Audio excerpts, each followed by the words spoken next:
الحمد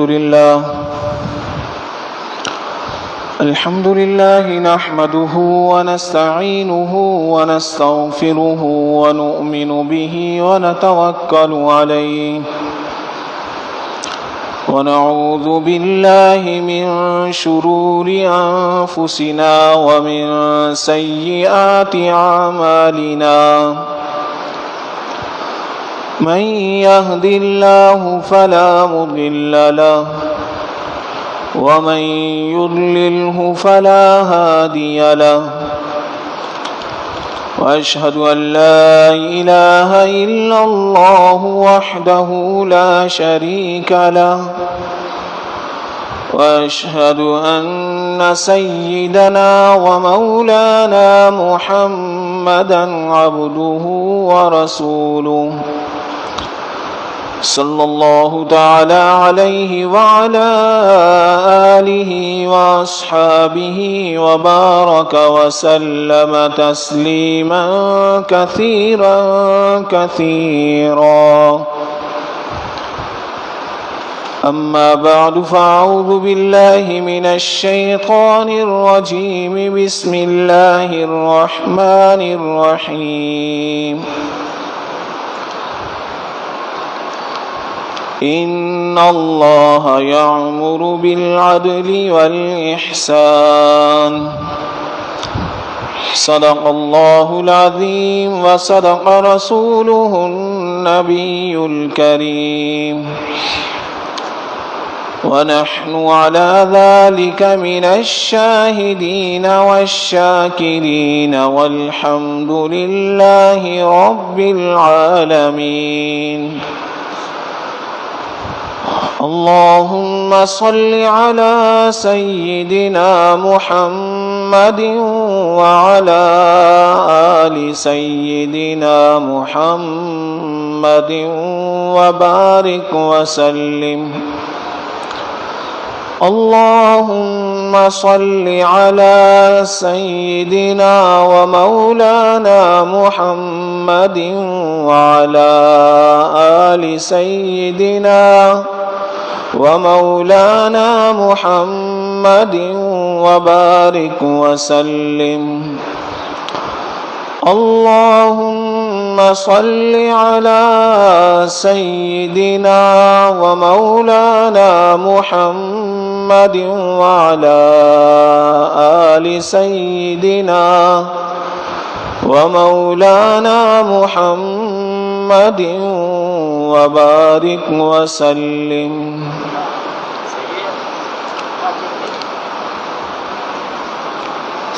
محترم دوستو اور بزرگوں،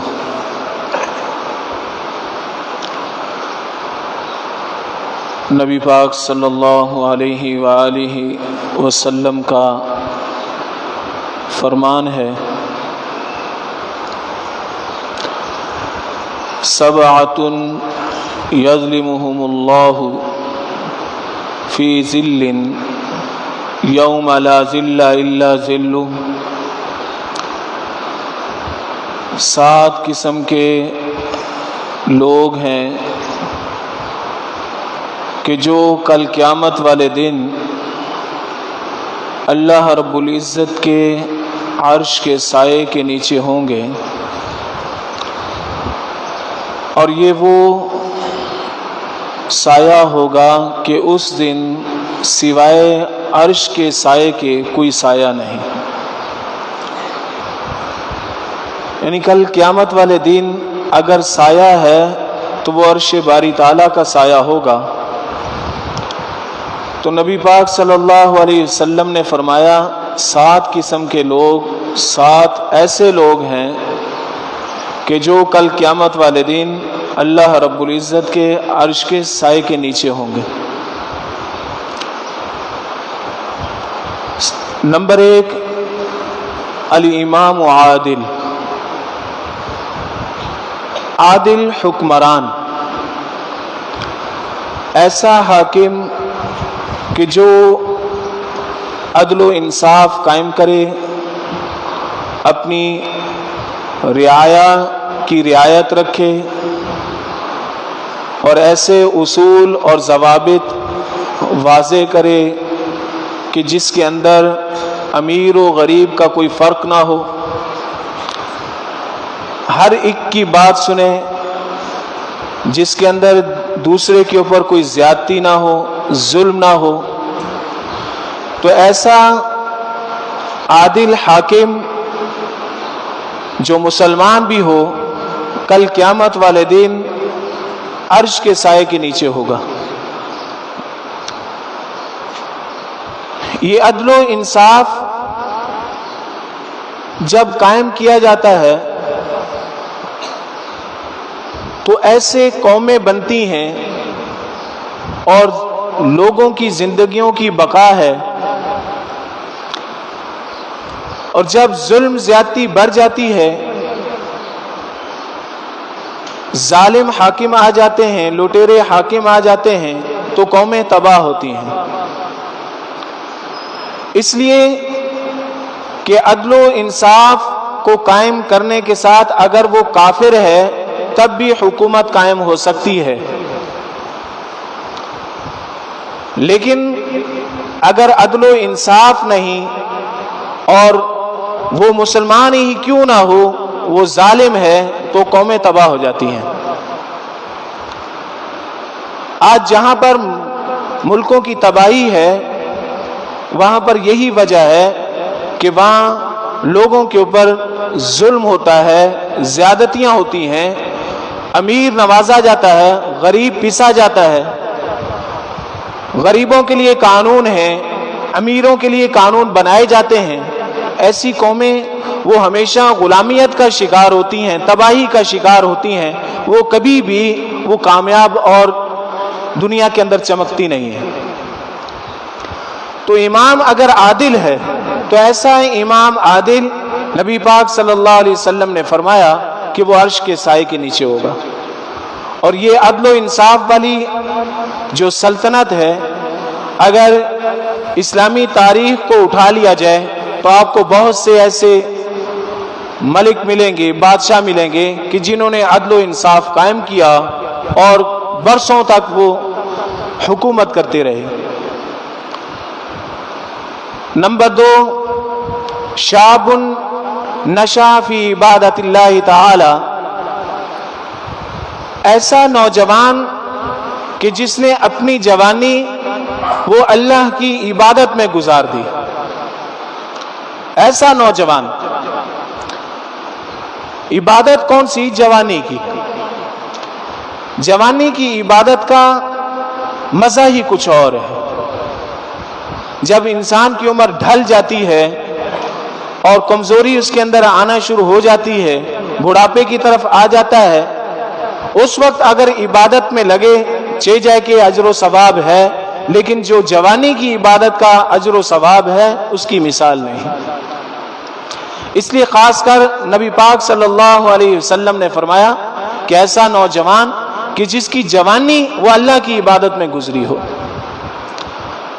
جوانی میں ہی اللہ کو منانے میں لگا ہوا ہے، اللہ کے جو لازم کردہ احکامات ہیں ان کا وہ پیروکار ہے، اس کے اوپر عمل کرتا ہے اور اپنی جوانی کے اندر نافرمانی سے بچتا ہے۔ بس وہ یہ دیکھتا ہے کہ یہ میرے پروردگار کا حکم ہے، میرے پروردگار نے یہ حکم دیا ہے، لوگ اس کے اوپر کیا کہیں گے، خاندان والے کیا کہیں گے، یار دوست مجھے تانے دیں گے، اس کی پرواہ نہیں ہے۔ اس کو پرواہ ہے تو صرف کس کی؟ رب تعالیٰ کی۔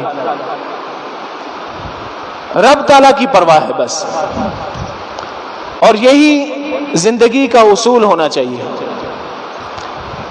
آج ہم ہر ایک کی پرواہ کرتے ہیں کہ وہ کیا کہے گا، رشتہ دار کیا کہیں گے، دوست کیا کہیں گے، میری جماعت کے لوگ کیا کہیں گے، خاندان والے کیا کہیں گے۔ یہ دوسروں کی پرواہ تو کرتا ہے، لیکن رب تعالیٰ کیا کہیں گے اس کی اس کو کوئی پرواہ نہیں ہے۔ ایک طرف رب کا حکم ہے اور دوسری طرف لوگوں کی پرواہ ہے، تو چننا ہم نے اللہ کے حکم کو ہے کہ میرے رب کا یہ حکم ہے، بس اللہ کے حکم کے سامنے کسی کی کوئی قدر و قیمت نہیں ہے۔ جو اللہ کے لیے ایسے معاملات کرتے ہیں، اللہ رب العزت ایسے شخص کو چمکا دیتے ہیں، دنیا کے اندر چمکاتے ہیں۔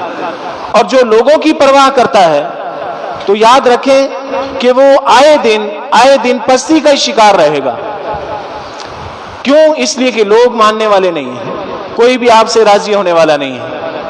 لوگوں کی مثال تو ایسی ہے کہ جیسے کوئی کسی راستے پر باپ بیٹا جا رہے ہیں، بیٹا چھوٹا ہے، اس نے گدھے کے اوپر بیٹے کو بٹھا دیا اور لگام گدھے کی اپنے ہاتھ میں لیے جا رہا ہے۔ کچھ لوگوں کے پاس سے گزر ہوا تو لوگ کہنے لگے دیکھو اس لڑکے کو شرم نہیں آتی کہ بوڑھا باپ پیدل جا رہا ہے اور یہ خود اوپر بیٹھا ہوا ہے۔ تو باپ نے کہا کہ بیٹا تم نیچے آ جاؤ، میں اس کے اوپر بیٹھ جاتا ہوں۔ آگے کچھ لوگوں کے پاس سے گزر ہوا تو وہ لوگ کہنے لگے کہ دیکھیں اچھا بھلا سمجھدار انسان ہے، خود گدھے پر بیٹھا ہوا ہے، معصوم بچے کو پیدل چلا رہا ہے۔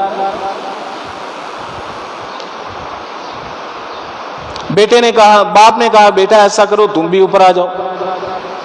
آگے کچھ لوگوں کے پاس سے گزر ہوا تو لوگ کہنے لگے دیکھو ان لوگوں کو شرم نہیں آتی بالکل، جانور کی یہ جان لیں گے کیا؟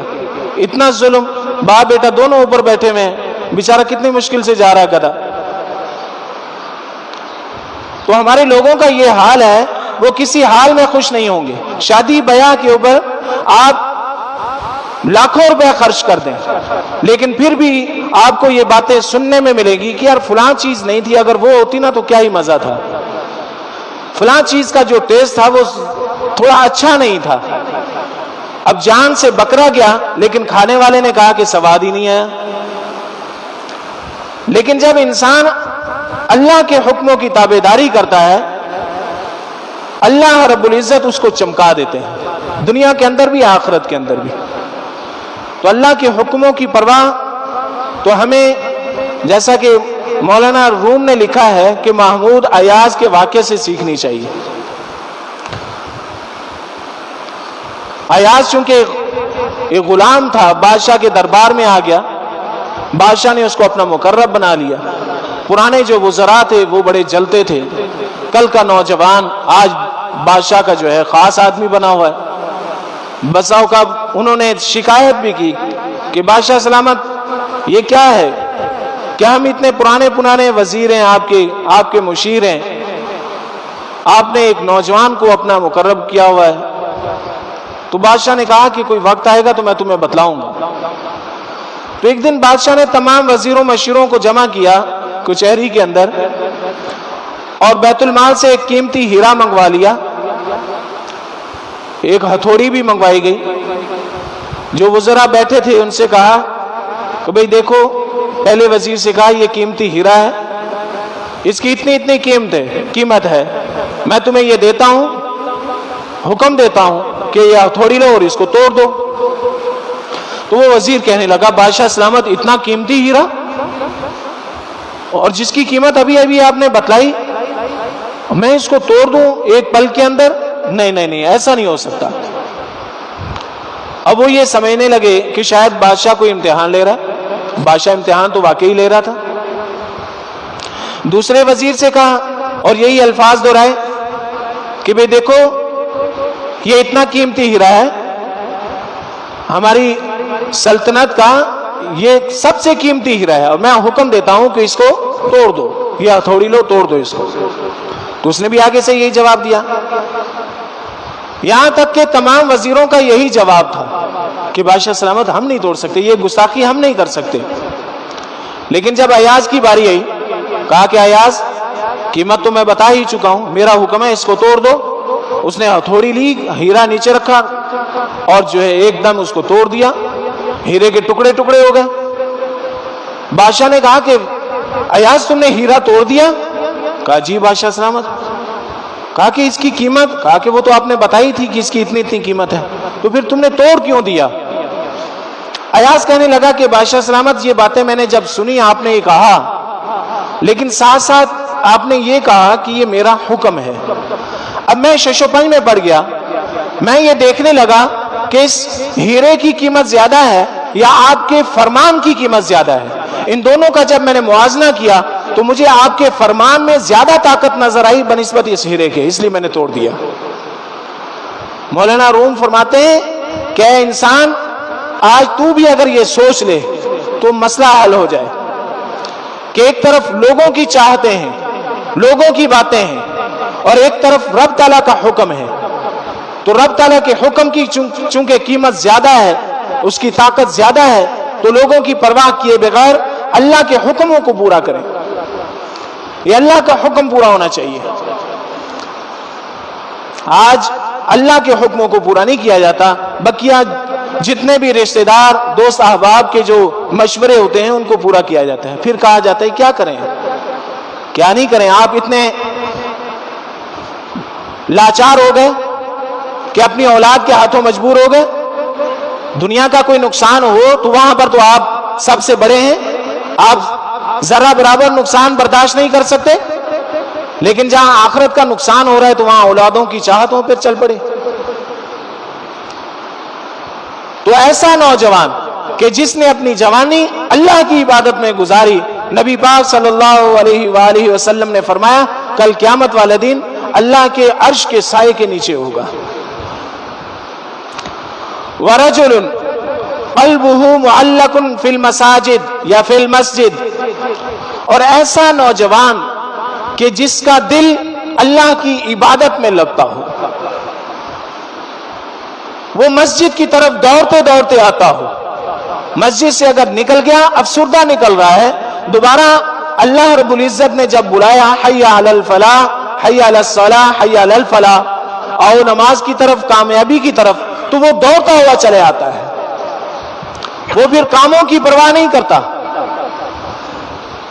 آج ہم کیا کرتے ہیں، یہ تھوڑا سا پورا ہو ہی رہا ہے، نماز پڑھ لوں گا، وقت بہت ہے، کون سا وقت جا رہا ہے؟ شیطان ایسا بہکاتا ہے کہ وہ جماعت کی نماز چھوڑ دیتا ہے، مسجد میں آنا چھوڑ دیتا ہے، گھروں کے اندر، اپنے دفتر اور دکانوں کے اندر وہ نماز پڑھ رہا ہوتا ہے، اور بڑا مطمئن ہے کہ میں نے اللہ کا حکم پورا کیا ہے، کیونکہ شیطان اس کو یہی کہتا ہے کہ نماز پڑھ لی ہے تم نے، وقت پہ نماز پڑھی ہے، ظاہر وقت تو ہے ہی، لیکن اس نے جماعت کی نماز چھوڑ دی، جو نماز عظیمت والی تھی وہ نماز چھوڑ دی، اس لیے کہ جماعت کے ساتھ نماز مشروع ہے، جماعت کے ساتھ۔ آج اپنی نماز پڑھ رہے ہیں، مسجد کی جماعت کی کوئی اہمیت ہی نہیں ہے دل کے اندر۔ محلے کے اندر اتنے ہم مسلمان اور اتنے لوگ رہتے ہیں کہ ہماری مسجد کے اندر جگہ باقی نہ رہے، اتنا بڑا محلہ ہے کہ مسجد کا صحن، مسجد کی چھت بھر جائے، اتنے لوگ ہیں، لیکن فجر کی نماز میں امام صاحب کو یہ کہنا پڑتا ہے کہ اگلی صفوں کو پہلے مکمل فرما لیں، اس لیے کہ جب جماعت کھڑی ہو رہی ہوتی ہے پہلی صف کے علاوہ دوسری صف مکمل نہیں ہوتی، یہ المیہ نہیں۔ اور پھر ہم ڈھونڈتے ہیں کامیابیاں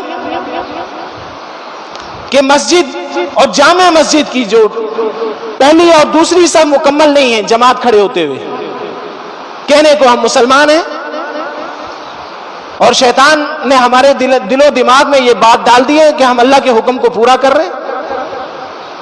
یہ کہاں گئے فجر میں یہ نمازی؟ کیا یہ فجر میں نماز جماعت کے ساتھ فرض نہیں ہے؟ نبی پاک صلی اللہ علیہ وآلہ وسلم نے فرمایا کہ میرا دل چاہتا ہے کہ کچھ نوجوانوں سے کہوں ایندھن اکٹھا کریں اور ان لوگوں کے گھروں کو آگ لگا دوں جو فجر اور عشاء کی نماز بغیر جماعت کے پڑھتے ہیں۔ وہ رحمت للعالمین ان لوگوں کے گھروں کو آگ لگانے کی بات فرما رہے ہیں جو گھروں میں نماز پڑھ رہے ہوتے ہیں۔ آج کیا ہو گیا ہمیں؟ ابھی ہم نماز جمعہ پڑھیں گے، ماشاءاللہ مسجد کا صحن اور چھت ایسے کھچا کھچ اللہ کے فضل سے بھری ہوگی، یہ نمازی کہاں سے آئے؟ یہ دوسرے محلوں سے اٹھ کے آئے؟ نہیں، یہ ہمارے محلے کے ہیں، تو اس کا مطلب یہ ہوا کہ اس محلے میں اتنے نمازی ہیں، لیکن فجر میں کیا ہے؟ تو میرے دوستو، اگر ہم یہ چاہتے ہیں کہ کل قیامت والے دن گنہگار ہونے کے باوجود ہمیں اگر آسرا ہے تو وہ نبی پاک صلی اللہ علیہ وسلم کے بتائے ہوئے انہی فرمانوں پہ ہے کہ کل ہمیں ہو سکتا ہے کہ اللہ کے عرش کے سائے میں جگہ مل جائے، لیکن اس کے لیے ضروری کیا ہے کہ ہمارا دل وہ مسجد کے ساتھ معلق ہو، مسجد کے ساتھ اٹکتا ہو۔ مسجد میں وہ ایسے رہتا ہے جیسے مچھلی تالاب کے اندر، اور مسجد سے جب نکلتا ہے تو وہ تڑپتا ہے جیسے مچھلی کو پانی سے نکال دیا جائے۔ یہ حالت ہونی چاہیے ہماری، اور یہ اللہ سے مانگنا چاہیے۔ طلب کے بغیر کچھ نہیں ملتا، جب اللہ سے مانگیں گے ضرور ملے گا۔ طلب ہو، طلب ہو تو رب تعالیٰ عطا فرمائیں گے۔ وَرَجُلَانِ تَحَابَا فِي اللَّهِ، اور ایسے دو نوجوان جو اللہ کے لیے محبت کرتے ہیں، اجتماع علیہ وتفرق علیہ، اللہ کے لیے جمع ہوتے ہوں، اللہ کے لیے جدا ہوتے ہوں، یعنی دوسرے کے ساتھ جو محبت ہے، جو تعلق ہے، وہ اللہ کے لیے، دنیاوی غرض کے لیے نہیں۔ آج ہماری محبتیں، ہماری دوستیاں، تعلق واسطے وہ صرف اور صرف غرض کی بنا پر ہے، چونکہ وہ فلاں سے کام ہے، فلاں سے مطلب ہے، اس لیے اس کے ساتھ بنا کے رکھتے ہیں۔ یہ دنیاوی غرض ہے، یہ مطلب ہے۔ آج ہماری دوستی یاری، تعلق واسطہ وہ مطلب کا بن گیا۔ مطلب نہیں ہے تو کچھ بھی نہیں، اس کے ساتھ کوئی الیک سلیک بھی نہیں ہے، لیکن جیسے ہی کوئی کام پڑے گا جو مطلب ہوگا تو پھر ہمارے واسطے بھی بڑھ جاتے ہیں، تعلقات بھی بڑھ جاتے ہیں۔ لیکن عرش کے سائے میں ایسے دو نوجوانوں کو جگہ ملے گی کہ جو اللہ کے لیے جمع ہو، اللہ کے لیے محبت کرنے والے ہوں۔ اس چیز کی ضرورت ہے، اس چیز کی ضرورت ہے کہ ہم اللہ کے لیے جمع ہوں، اللہ کے لیے محبت کریں۔ اور ایسا نوجوان تصدق بصدقۃ، کہ جو اللہ کی راہ میں صدقہ کرے، اور صدقہ بھی کیسے کرے؟ چھپا کر کے، حتی لا تعلم شمالہ ما تنفق یمینہ، یہاں تک کہ وہ جو صدقہ کر رہا ہے نہیں جانتا اس کا دایاں ہاتھ بایاں ہاتھ کہ اس کے دائیں ہاتھ نے کیا خرچ کیا۔ آج ہمارا صدقہ کیسا ہوتا ہے کہ لوگوں کو پتہ چلنا چاہیے، ہماری گیدرنگ جو ہے اس میں پتہ چلے، ہمارے رشتہ دار دوست احباب ان کو پتہ چلے کہ حاجی صاحب نے اتنے پیسے اللہ کی راہ میں خرچ کیے ہیں، مسجد میں دیے ہیں، اس کا تھوڑا سا اعلان بھی ہو جائے، اور دینا بھی اس وقت جب بہت سارے لوگ جمع ہوں، سب دیکھ لیں۔ یہ اللہ کے لیے نہیں ہے، یہ ریاکاری ہے، دکھلاوا ہے۔ اور کل قیامت والے دن رب تعالیٰ فرمائیں گے کہ جن کے لیے تم نے خرچ کیا ان سے جا کے اس کا اجر و ثواب لے لو، بدل لے لو، اس کا بدل ان لوگوں سے لے لو جا کے جن کے لیے تم نے خرچ کیا۔ مال بھی گیا، دنیا میں بھی کوئی کام نہ آیا، آخرت میں بھی کوئی کام نہ آیا۔ اس لیے کہ جب انسان اللہ کے راستے میں خرچ کرتا ہے، صدقہ کرتا ہے، تو اس کا بدل دنیا میں پاتا ہے۔ سب سے پہلے اس کا بدل، اس کا اجر دنیا میں جتنا خرچ کرتا ہے اللہ رب العزت 70 گنا اور بڑھا دیتے ہیں، یضاعف لمن یشاء، اس سے بھی زیادہ جتنا جو چاہتے ہیں وہ بڑھا دیتے ہیں۔ لیکن اللہ کے لیے خرچ کرنے والا، کس کے لیے؟ اللہ کے لیے، لوگوں کے لیے نہیں، تو اس کا اجر و ثواب، اس کا بدل سب سے پہلے دنیا میں۔ لیکن جب ریاکاری آ جائے گی تو یہ بدل گیا، اس کا کوئی اس کا نفع نہیں اس کو حاصل ہوگا، اور آخرت میں مجرم بن کر کھڑا ہوگا، اس لیے کہ یہ ریاکار ہے۔ اس نے دوسروں کو دکھلایا ہے، دوسروں کو دکھلانے کے لیے، بتلانے کے لیے خرچ کیا ہے، اللہ کے لیے خرچ نہیں کیا۔ تو ایسا نوجوان جو اللہ کی راہ میں خرچ کرے، اور ایسے خرچ کرے کہ دایاں ہاتھ خرچ کر رہا ہے، بائیں کو پتہ نہ چلے، بائیں کو پتہ نہ چلے۔ وَرَجُلٌ دَعَتْ امْرَأَةٌ ذَاتُ مَنْصَبٍ وَجَمَالٍ وَقَالَ إِنِّي أَخَافُ اللَّهَ، اور ایسا نوجوان کہ جس کو خوبصورت عورت، لڑکی، ذات منصب و جمال، بڑے خاندان والی اور بڑی خوبصورت، وہ اس کو دعوت دے برائی کی، اور یہ آگے سے کیا کہے؟ انی اخاف اللہ، مجھے اللہ کا ڈر ہے، میں اللہ سے ڈرتا ہوں، میں یہ کام نہیں کر سکتا۔ اللہ کا خوف اس کے اوپر طاری ہے۔ ایسا اگر نوجوان ہے کہ جو گناہوں کو اللہ کے خوف سے چھوڑتا ہے، تو کل قیامت والے دن وہ نوجوان بھی اللہ کے عرش کے سائے کے نیچے ہوگا، عرش کے سائے کے نیچے ہوگا۔ وَرَجُلٌ ذَكَرَ اللَّهَ خَالِيًا، اور ایسا نوجوان جو اللہ کو تنہائی میں یاد کرے، فَفَاضَتْ عَيْنَاهُ، اور ایسا یاد کرے کہ اس کی آنکھیں آنسوؤں سے بہہ پڑے، وہ روئے تنہائی کے اندر، اپنے گناہوں کی معافی مانگے۔ کیا ہمیں ایسا موقع ملتا ہے؟ یہ سوچنے کی بات ہے کہ ہم تنہائی میں اللہ کے سامنے گڑ گڑاتے ہیں۔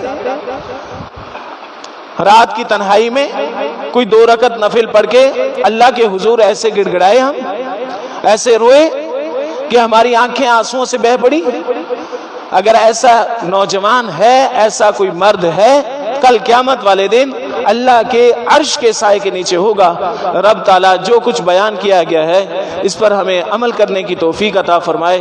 وآخر دعوانا ان الحمدللہ رب العالمین۔ دعائے صحت کی درخواست کی گئی ہے۔ جناب زبیر صاحب، ڈاکٹر تسکین صاحب، اہلیہ غلام صاحب، طاہر صاحب کی والدہ، مولوی جنید کی اہلیہ، شفیع الرحمان، شفیق ولی صاحب، مقبول صاحب، شعیب اقبال صاحب، سعد علی بیگ صاحب کی اہلیہ، یحییٰ صاحب، اور امریکہ میں مقیم ایک خاتون محمود علی، ان کے لیے دعا کریں کہ اللہ پاک انہیں، اور جناب ہمارے سرفراز بھائی سخت بیمار ہیں، ان کے لیے بھی خصوصی دعا کریں کہ اللہ پاک ان سب کو شفائے کاملہ عاجلہ مستمرہ دائمہ نصیب فرمائے۔ بہت سارے احباب مشکلات کا شکار ہیں، بہت سارے مسائل میں جکڑے ہوئے ہیں، انہوں نے بھی درخواست کی ہے، ان کے لیے بھی دعا کریں کہ اللہ پاک ان کے ان مسائل کو غیب سے حل فرمائے۔ جو بے اولاد حضرات ہیں اللہ پاک ان کو نرینہ اولاد عطا فرمائے، جو بے روزگار ہیں اللہ پاک ان کو بہترین روزگار عطا فرمائے۔ مرحومین کے لیے دعا کی درخواست کی گئی ہے۔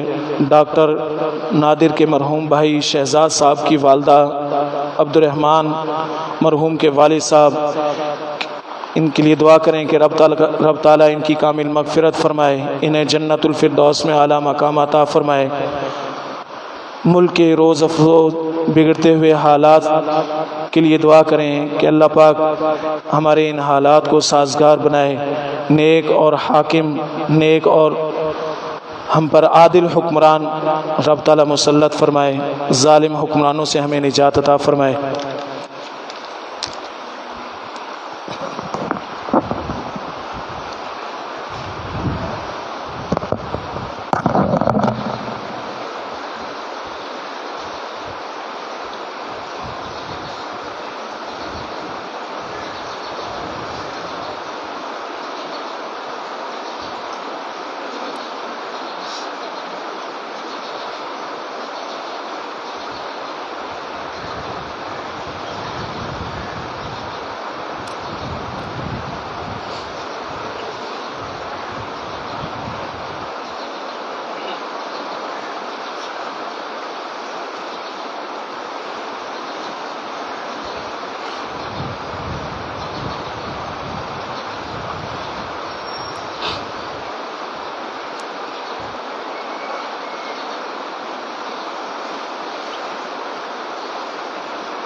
أشهد أن لا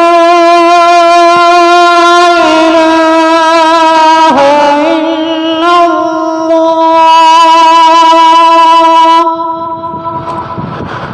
أشهد أن لا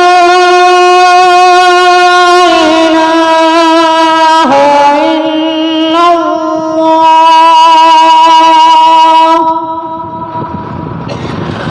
أشهد أن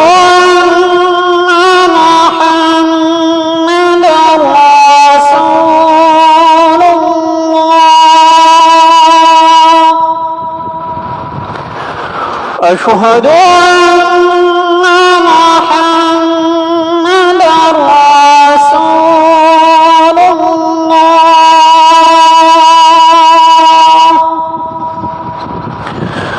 حي على الصلاة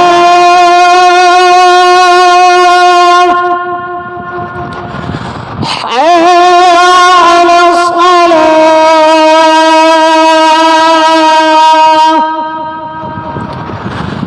حي على الفلاح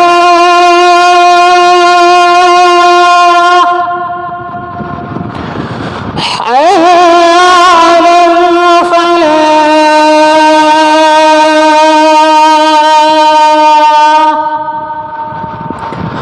الله أكبر الله أكبر لا إله إلا الله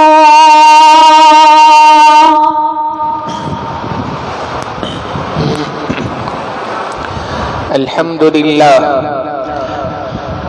لله الذي هدانا لهذا وما كنا لنهتدي لولا أن هدانا الله لقد جاءت رسل ربنا بالحق ونودوا أن تلكم الجنة أورثتموها بما كنتم تعملون. أما بعد، فأعوذ بالله من الشيطان الرجيم. بسم الله الرحمن الرحيم. يا أيها الناس اتقوا ربكم إن زلزلة الساعة شيء عظيم يوم ترونها تذهل كل مرضعة عما أرضعت وتضع كل ذات حمل حملها وترى الناس سكارى وما هم بسكارى ولكن عذاب الله شديد. يوم يقول الله لمن الملك اليوم لله الواحد القهار. وامتازوا اليوم أيها المجرمون ألم أعهد إليكم يا بني آدم ألا تعبدوا الشيطان إنه لكم عدو مبين وأن اعبدوني هذا صراط مستقيم. وقال تعالى: يا أيها الناس اتقوا ربكم واخشوا يوما لا يجزي والد عن ولده ولا مولود هو جاز عن والده شيئا إن وعد الله حق فلا تغرنكم الحياة الدنيا ولا يغرنكم بالله الغرور. إن الله عنده علم الساعة وينزل الغيث ويعلم ما في الأرحام وما تدري نفس ماذا تكسب غدا وما تدري نفس بأي أرض تموت إن الله عليم خبير. بارك الله لنا ولكم في القرآن العظيم ونفعنا وإياكم بالآيات والذكر الحكيم، إنه تعالى جواد كريم ملك بر ورب رؤوف رحيم.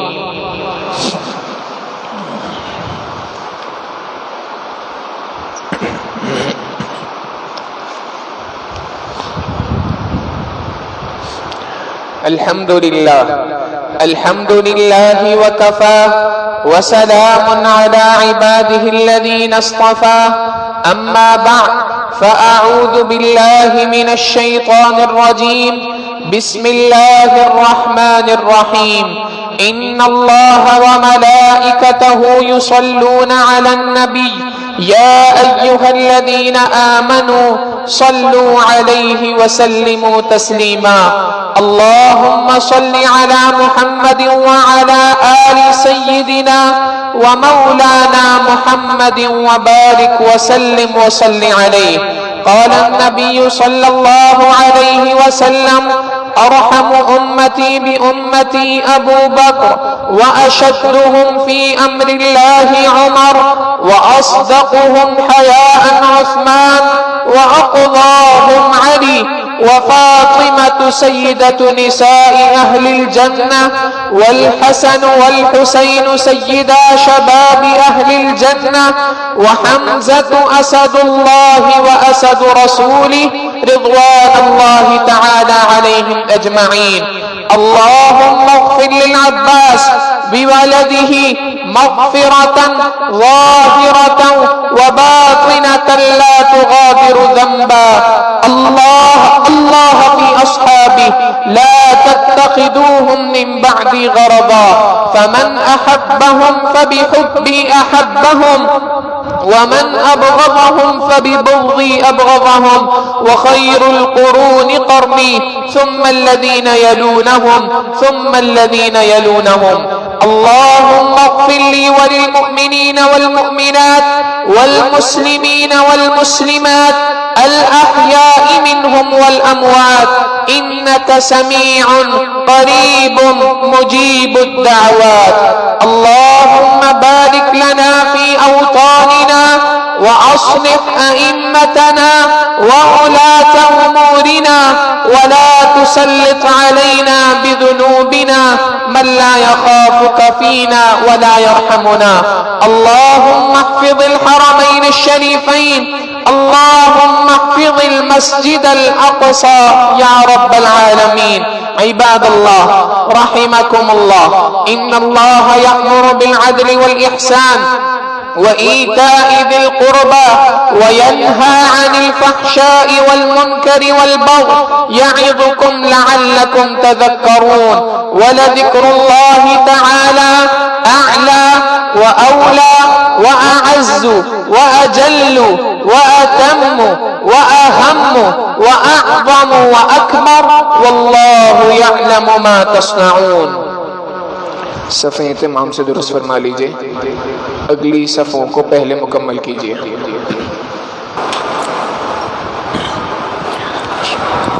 الله أكبر الله أكبر الله أكبر الله أكبر. أشهد أن لا إله إلا الله أشهد أن لا إله إلا الله أشهد أن محمد رسول الله أشهد أن محمد رسول الله. حي على الصلاة حي على الصلاة حي على الفلاح حي على الفلاح. قد قامت الصلاة قد قامت الصلاة. الله أكبر الله أكبر لا إله إلا الله. الله أكبر.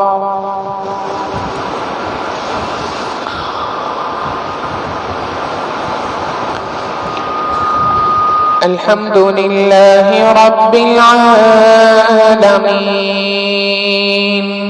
الرحمن الرحيم مالك يوم الدين إياك نعبد وإياك نستعين اهدنا الصراط المستقيم صراط الذين أنعمت عليهم غير المغضوب عليهم ولا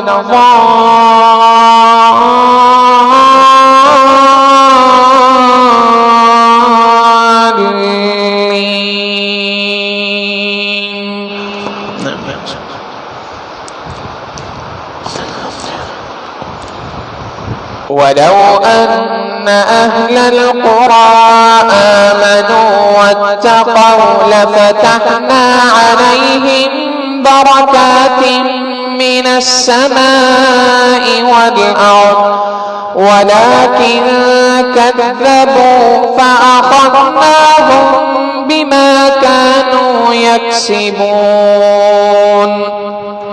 أفأمن أهل القرى أن يأتيهم بأسنا بياتا وهم نائمون أوأمن أهل القرى أن يأتيهم بأسنا ضحى وهم يلعبون الله أكبر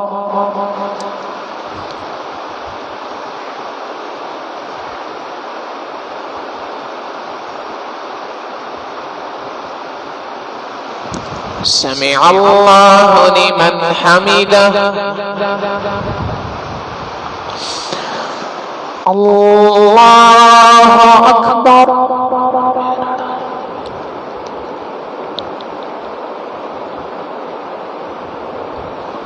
الله أكبر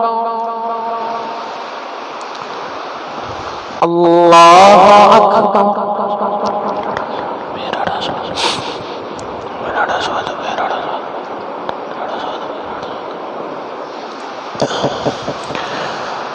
الله أكبر الحمد لله رب العالمين الرحمن الرحيم مالك يوم الدين إياك نعبد وإياك نستعين اهدنا الصراط المستقيم صراط الذين أنعمت عليهم غير المغضوب عليهم ولا الضالين آمين. وضرب الله مثلا قرية كانت آمنة مطمئنة يأتيها رزقها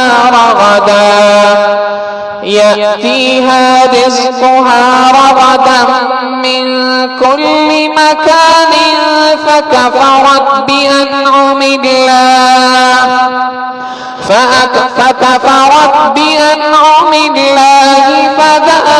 فأذاقها الله لباس الجوع والخوف بما كانوا يصنعون الله أكبر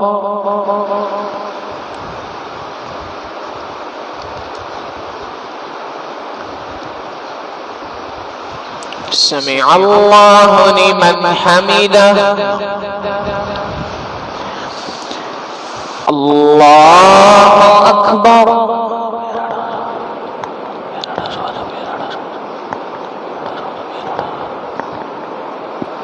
الله أكبر الله أكبر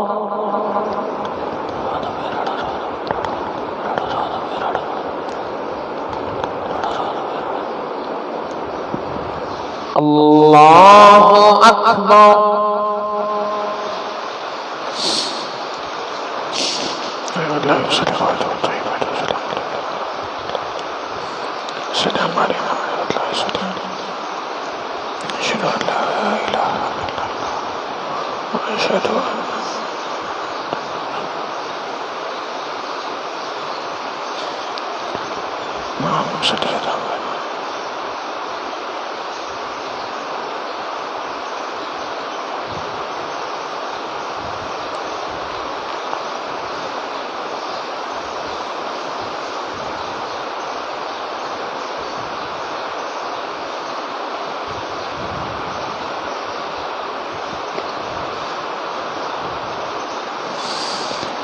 السلام علیکم ورحمۃ اللہ. السلام علیکم ورحمۃ اللہ. اللہ اکبر. استغفر اللہ استغفر اللہ استغفر اللہ.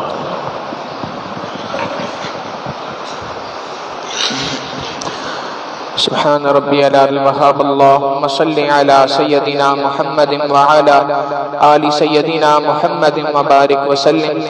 ربنا ظلمنا انفسنا وإن لم تغفر لنا وترحمنا لنکونن من الخاسرین.